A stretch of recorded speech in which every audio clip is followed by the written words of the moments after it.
கட்டளை பத்து கட்டளை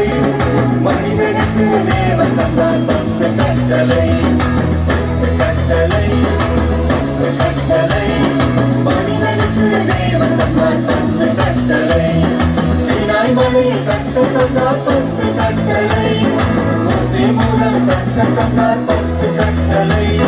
சீனாய் மலையில் கட்ட தந்தார் பத்து கட்டளை மோசே மூலம் கட்ட தந்தார் பத்து கட்டளை